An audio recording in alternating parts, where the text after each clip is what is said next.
In reaction to US threats to place missiles in Europe, the Russian Strategic Missile Forces will conduct more than 100 exercises this summer and fall. Part of the exercises will include rehearsing command and control operations involving the mobile Topo-M ICBM complex. The SMF commander said last month Russia will commission 3 Topo-M ICBMs this year. Last month, Russia's Navy has successfully tested a new Bulava sea-launched ballistic missile in the White Sea. The Bulava ballistic missile was developed at the Moscow Institute of Thermal Technology. It can carry up to 10 nuclear warheads and has a range of 8,000 kilometers, about 5,000 miles. The Bulava ballistic missile, which is adapted from the Topo-M ICBM, will be deployed on Russia's new Bory-class nuclear missile submarines. The first Bory-class nuclear submarine, Yuri Dolgoruki, was launched April 15th at the Sevmash plant in the northern Arkhangelsk region. 2 other Bory-class nuclear submarines, the Alexander Nevsky and the Vladimir Monomach, are currently under construction at the Sevmash plant, with a 4th submarine on the future production schedule list. Russia has designed and has been conducting tests of its new S-400 Triumph air defense complex, which is designed to intercept and destroy airborne targets at a distance of up to 400 kilometers, about 250 miles. Within a week of the revelation that Australia is planning to join the US-led global nuclear energy partnership, Nuclear Fuel Cartel, Foreign Minister Alexander Downer publicly proposed that Australia sell uranium to nuclear-armed India, even though India is not a signatory to the International Nuclear Non-Proliferation Treaty. The Howard government in Australia has already announced that it will not use Australia's vote in the nuclear suppliers group to vote against and thereby block the US-India Nuclear Technology and Materials Transfer Agreement, which nuclear proliferation experts point out will very seriously weaken the globe's nuclear non-proliferation regime, but will be a great source of revenue for the nuclear industry. Washington and Delhi have just signed off to the implementation accord for this. Reports suggest that India has been granted important concessions which serve to recognize India as a nuclear weapon state.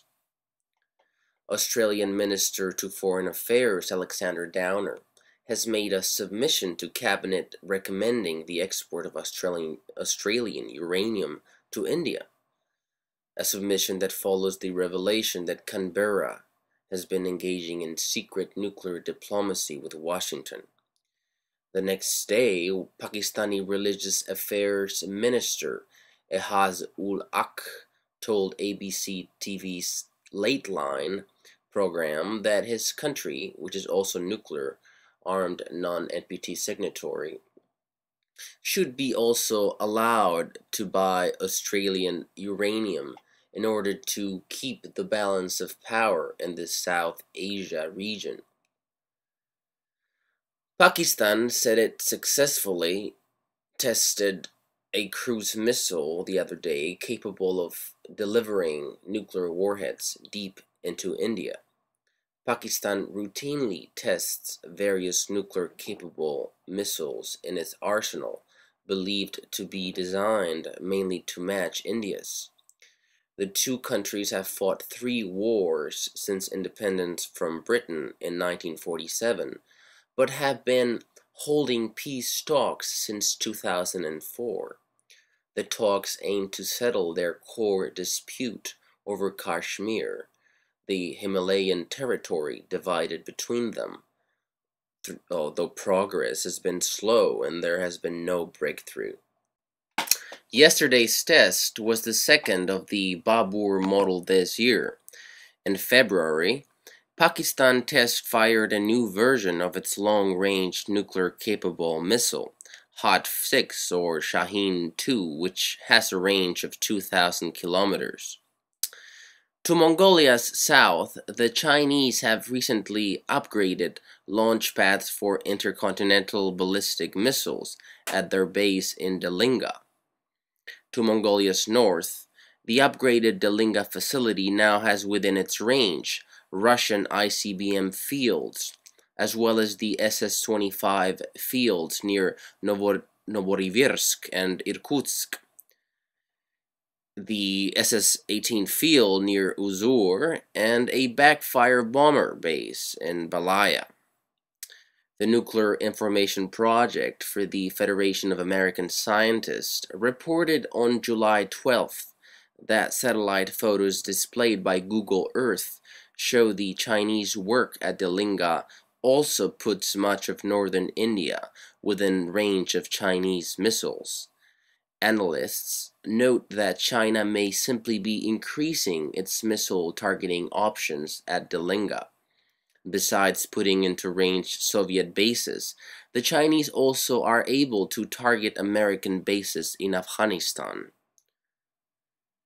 The U.S. government is escalating finance of terrorist secessionist groups inside Iran and the use of financial sanctions against the Iranian government. In the meantime, the Bush administration said that it will ask Congress to approve an arms sales package for Saudi Arabia and its neighbors that could eventually total $20 billion. The proposed package of advanced weaponry for Saudi Arabia will include improved satellite-guided bombs, upgrades for its fighter jets, and new naval vessels. Saudi Arabia is just one of the many dictatorships the U.S. supports. At least 82 Iraqis were killed or found dead yesterday, and 65 were wounded. The U.S. carries out an average of 75 to 100 airstrikes every day in Iraq and Afghanistan. The Johns Hopkins study in July 2006 showed that the U.S. was responsible for most of the known violent deaths in Iraq. About 2,000 Iraqis are fleeing their homes every day. It is the greatest mass exodus of people ever in the Middle East, and dwarfs anything seen in Europe since the Second World War. 4 million people, 1 in 7 Iraqis, have run away because if they do not, they will be killed. 2 million have left Iraq, mainly for Syria and Jordan, and the same number have fled within the country. An Israeli aircraft attacked a car on Monday, wounding several Palestinians. Medics said several civilian passers-by were injured in another raid about 6 miles south of Gaza City. In the meantime, democratic and independent trade unions and workers' committees representing more than 50,000 female and male workers in Palestine gathered on Friday morning at an opening ceremony at the Ramallah Cultural Palace to begin a historic 2-day conference to establish a new labor coalition. Israel's biggest trade union has called off a general strike that shut down public services after a deal with the finance ministry on pay increases. A trade union official was assassinated in El Salvador, a U.S. client state. Swaziland in Africa ground to a halt the other day as thousands of workers staged the country's biggest demonstration for over a decade in a push for multi-party democracy in Africa's last absolute monarchy. Legal action is being used by a company producing garments in India to silence organizations in India and the Netherlands who are speaking out about severe labor rights violations in factories producing jeans for companies including G-Star, Armani, Rare, Guess, Gap, and MEXX.